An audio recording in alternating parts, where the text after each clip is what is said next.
ஒரு வீட்டுல சுக்கிரனுடைய காரகத்துவம் அதிகமாவதற்கு நாம என்ன செய்யணும்னா இசையினுடைய தன்மையை அதிகப்படுத்தணும். அதிலும் குறிப்பாக அதிகாலை என்றால் சுக்கிரன் உச்சம் பெறக்கூடிய நேரம். அந்த அதிகாலையில அன்றைக்கு நம்மளுடைய முன்னோர்கள் திருப்பள்ளி எழுச்சி அப்படின்ற ஒரு விஷயத்தை அதிகப்படுத்தி இந்த சுக்கிரனுடைய காரகத்தை, அதாவது அந்த அந்த அந்த கோவிலை சுற்றி இருக்கக்கூடிய எல்லாருமே சுக்கிரனுடைய காரகத்தை அனுபவிக்கணும்ன்றதெல்லாம் அந்த காலத்தில் செய்தது நம்ம அடிப்படையா பார்த்திருப்போம். சரி, இப்ப இந்த பொருள் எல்லாம் சொல்லிட்டு இதெல்லாம் எப்படி பயன்படுத்துறது அப்படின்னா, ஒரு வீட்டுல சுக்கிரன் அப்படின்றது பெண். அப்போ ஒரு பெண் என்ன பண்ணணும்? பணத்தை ஈர்க்கிறதுக்கு எந்த நாளை தேர்ந்தெடுக்கணும்னா வெள்ளிக்கிழமை.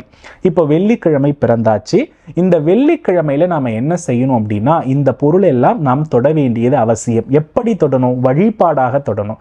அதுல முதல் விஷயம் என்பது வெள்ளிக்கிழமையில சுக்கிரஹோரையில 6 to 7 மணிக்குள்ள தலைவாசலுக்கு கஸ்தூரி மஞ்சள், நல்லா புரிஞ்சுக்கணும், தலைவாசலுக்கு கஸ்தூரி மஞ்சள் பூசி தலைவாசல்ல குறிப்பாக விளக்கேற்றாமல் உப்பு வைக்காம என்ன பண்ணணும்னா வெறும் மஞ்சள் குங்குமம் பூசி மாவிலை தோரணத்தை 6 to 7 நாம கரெக்டா ரெடி பண்ணி ப்ரிப்பேர் பண்ணிட்டு அதுக்கப்புறம் தூப தீப ஆராதனை. தூபம் என்றால் சாம்பிராணி புகை, தீபம் என்றால் நம்ம நார்மலா கற்பூர ஆரத்தி காட்டுறது.